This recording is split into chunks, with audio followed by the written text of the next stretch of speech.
Buenos días. ¿Cómo están? Wow. Entonces vamos a hacer la presentación en español, ¿les parece muy bien?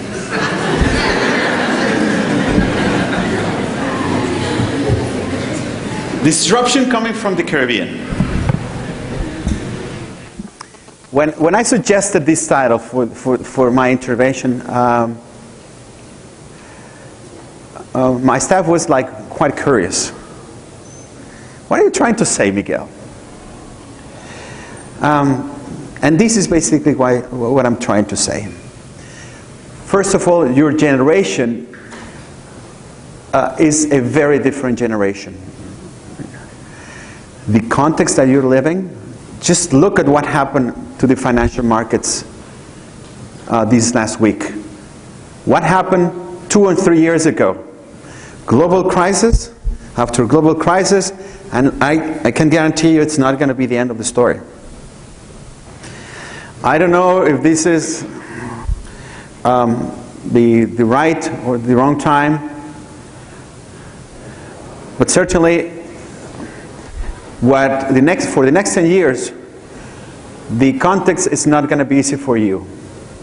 Challenges will become even more challenging.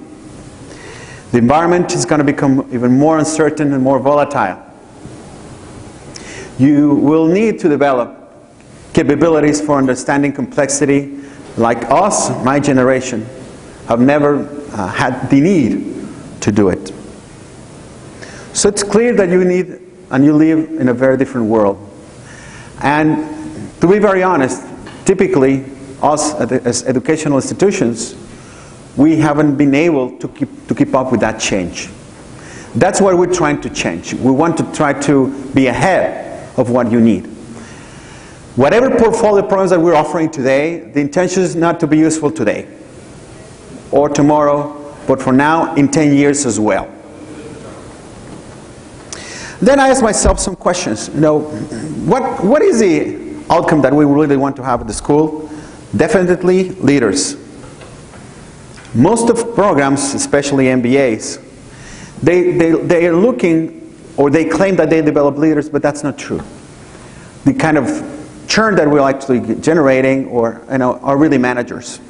And then I decided basically to try to share with you some of my ideas of what is the difference between a manager and a leader. A manager is a rule maker and a rule taker. A leader is a rule breaker. A leader is a growth catalyst. He's a champion of growth. A manager is a champion of stability. A manager is great at exploiting and leveraging current resources. That's a manager. A leader is great at creating new capabilities and creating new markets. Managers like to compete. Leaders like to compete and collaborate.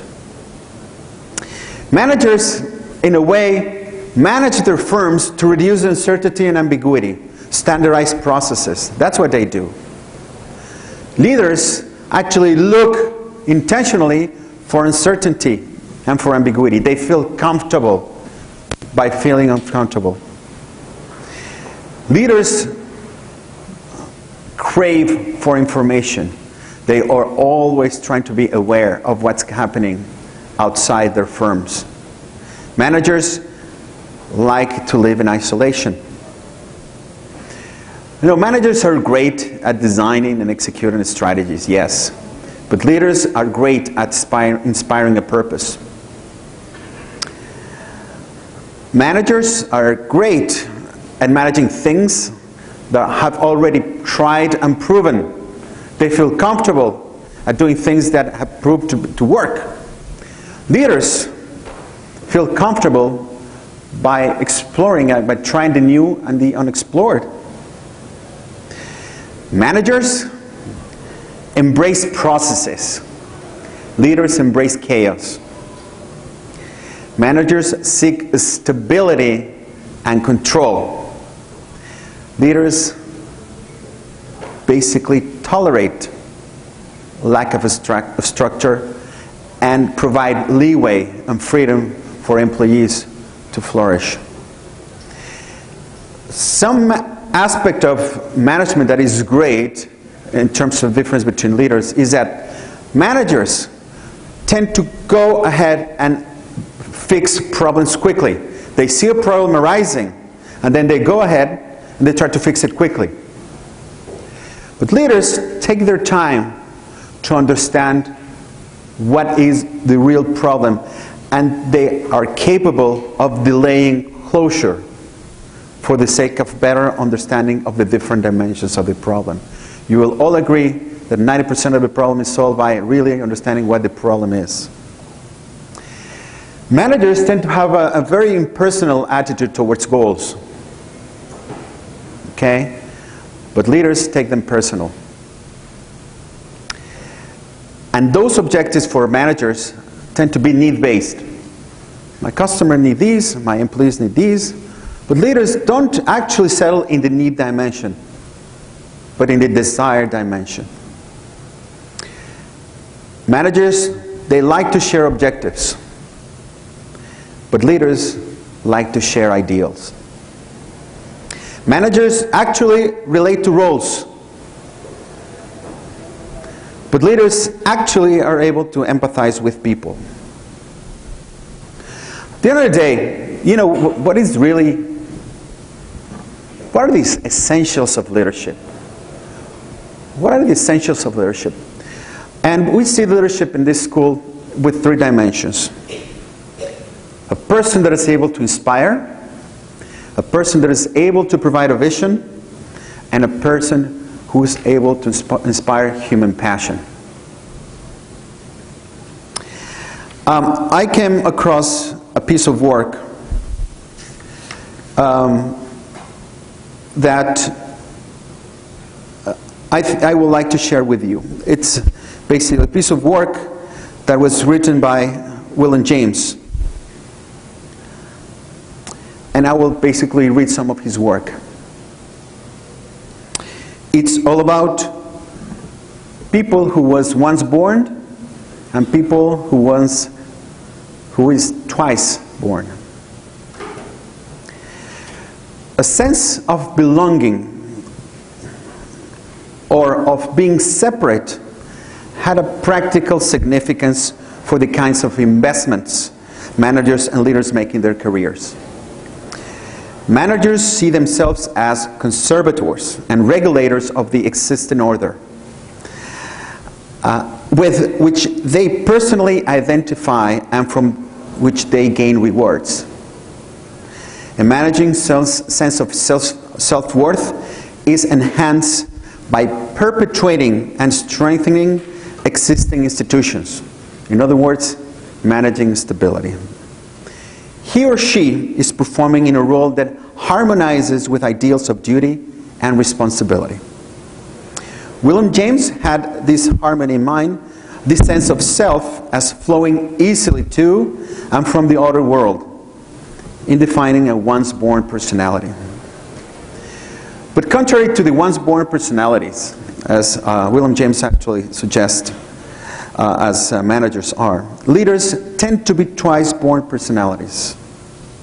People who feel separate from their environment. They may work in organizations, but may never belong to them.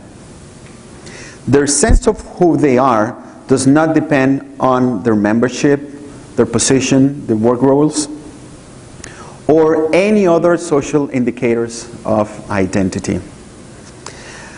That perception of identity may form basically maybe the theoretical basis of explaining why certain individuals seek opportunities for change and some others seek opportunities for stability. The methods to bring about change may be technological, political, ideological, economical, but the object is basically the same: to profoundly alter human, economic, and political relationships. So, so the challenge here is, how can we teach leadership?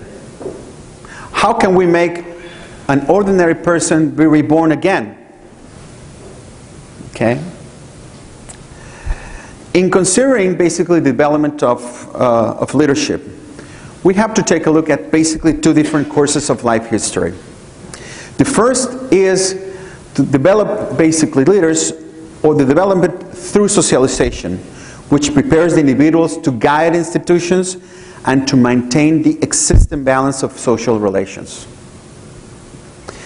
And the second is the development through personal mastery, which impels an individual to struggle for psychological and social change.